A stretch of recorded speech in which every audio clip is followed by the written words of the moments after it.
Nama saya Ika Dewati. Di sini saya akan menjelaskan tentang strategi pembelajaran langsung. Yang pertama adalah konsep dasar strategi pembelajaran langsung. Pengertian strategi pembelajaran langsung. Strategi pembelajaran langsung adalah salah satu strategi pembelajaran yang dirancang khusus untuk menunjang proses belajar peserta didik yang berkaitan dengan pengetahuan deklaratif dan pengetahuan prosedural yang terstruktur dengan baik dan dapat diajarkan dengan pola kegiatan yang bertahap, yakni selangkah demi selangkah. Yang selanjutnya yaitu ciri-ciri strategi pembelajaran langsung. Ciri-ciri strategi pembelajaran langsung yang pertama adalah adanya tujuan pembelajaran dan pengaruh strategi pada peserta didik termasuk prosedur penilaian belajar. Yang selanjutnya adalah adanya sintaks atau pola keseluruhan dan alur kegiatan pembelajaran. Yang ketiga adalah sistem pengelolaan dan lingkungan belajar yang diperlukan agar kegiatan pembelajaran tertentu dapat berlangsung dengan berhasil.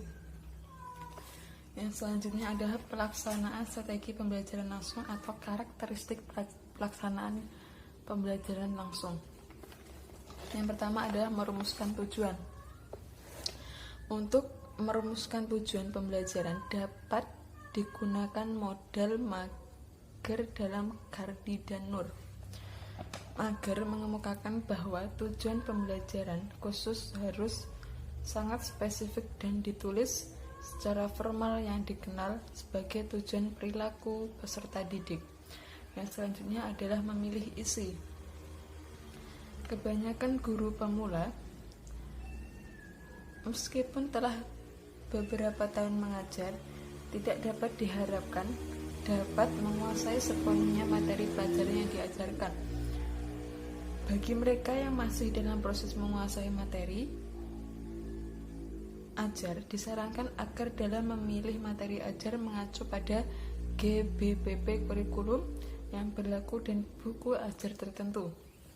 Yang selanjutnya adalah melakukan analisis tugas.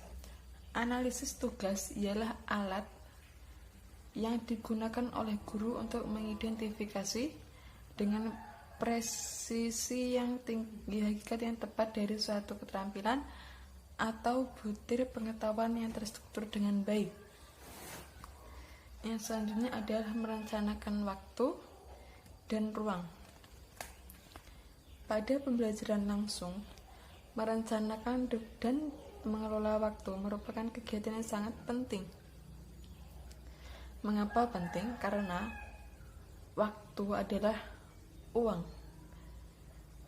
Dalam kaitan ini ada dua hal yang perlu diperhatikan oleh guru, yaitu memastikan bahwa waktu yang disediakan seimbang dengan bakat dan kemampuan peserta didik, dan untuk memotivasi peserta didik agar mereka tetap melakukan atau mengerjakan tugas-tugasnya dengan perhatian yang secara optimal. Selanjutnya adalah poin C, langkah-langkah strategi pembelajaran langsung. Yang pertama adalah menyampaikan tujuan. Peserta didik perlu mengetahui dengan jelas mengapa mereka berpartisipasi dalam pelajaran tertentu. Yang kedua, menyiapkan peserta didik. Kegiatan menyiapkan peserta didik ini bertujuan untuk perhatian peserta didik, merumuskan perhatian peserta didik pada pokok pembicaraan. Yang selanjutnya adalah presentasi dan demonstrasi. Mengapa di sini presentasi dan demonstrasi? Karena presentasi dan demonstrasi di sini adalah sangat penting. Fase kedua di sini adalah merupakan fase kedua pembelajaran langsung yang meliputi presentasi dan demonstrasi tersebut. Di sini melakukan presentasi atau demonstrasi pengetahuan dan keterampilan. Keterampilan di sini sangatlah penting. Maka dari itu, penerapan adalah masuk dalam presentasi dan demonstrasi. Yang selanjutnya adalah kejelasan presentasi. Hasil-hasil penelitian secara konsisten menunjukkan bahwa kemampuan guru untuk memberikan informasi yang jelas dan dengan spesifik kepada peserta didik mempunyai dampak yang positif terhadap proses belajar peserta didik. Yang selanjutnya, yang kelima adalah melakukan demonstrasi. Pengajaran langsung berpegang teguh pada asumsi bahwa sebagian besar yang dipelajari atau hasil belajar berasal dari kita mengamati orang lain. Yang keenam, langkah-langkah strategi pembelajaran langsung adalah mencapai pemahaman dan penguasaan untuk menjamin agar peserta didik memiliki tingkah laku yang benar dan bukan sebaliknya. Di sini harus ada mencapai pemahaman dan penguasaan agar peserta didik memiliki tingkah laku yang baik dan benar. Yang selanjutnya, yang nomor 7 adalah berlatih. Agar dapat mendemonstrasikan sesuatu yang benar, diperlukan latihan secara intensif. Maka di sini langkah-langkah strategi pembelajaran yang ketujuh adalah berlatih. Yang selanjutnya adalah memberikan latihan terbimbing. Salah satu tahap penting dalam pengajaran langsung ialah cara guru mempersiapkan dan melaksanakan pelatihan terbimbing tersebut. Yang selanjutnya adalah mengecek pemahaman dan memberikan umpan balik. Pada tahap ini kadang-kadang disebut juga dengan tahap resitasi, yaitu guru memberikan beberapa pertanyaan lisan atau tertulis pada peserta didik dan memberikan respon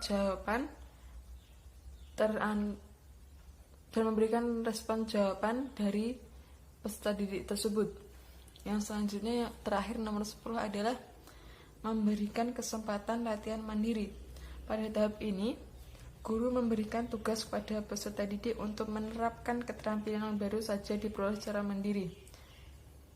Jadi, langkah strategi pembelajaran langsung yang terakhir di sini adalah peserta didik diharapkan untuk menerapkan keterampilan yang baru saja diperoleh secara mandiri. Yang selanjutnya adalah poin D, keunggulan dan kelemahan strategi pembelajaran langsung. Yang pertama adalah keunggulan strategi pembelajaran langsung. Yang pertama adalah guru sebagai satu-satunya sumber, karena di sini adalah guru yang sangat berperan aktif. Yang kedua adalah guru dapat memberikan informasi banyak-banyak kepada peserta didik. Guru harus dapat memberikan informasi-informasi kepada peserta didik. Yang ketiga adalah pengelolaan kelas lebih mudah. Yang keempat adalah waktu yang digunakan lebih pendek. Yang kelima adalah lebih mudah untuk mengontrol keberhasilan peserta didik. Yang selanjutnya adalah kelemahan pembelajaran langsung. Kelemahan pembelajaran langsung yang pertama adalah strategi pembelajaran langsung kurang mengaktifkan peserta didik. Karena apa? Karena yang di sini yang berperan aktif adalah seorang guru. Guru menjelaskan kepada peserta didik dan peserta didik mendengarkan apa yang dijelaskan oleh seorang pengajar. Maka di sini strategi pembelajaran langsung memiliki kelemahan, yaitu kurang mengaktifkan peserta didik.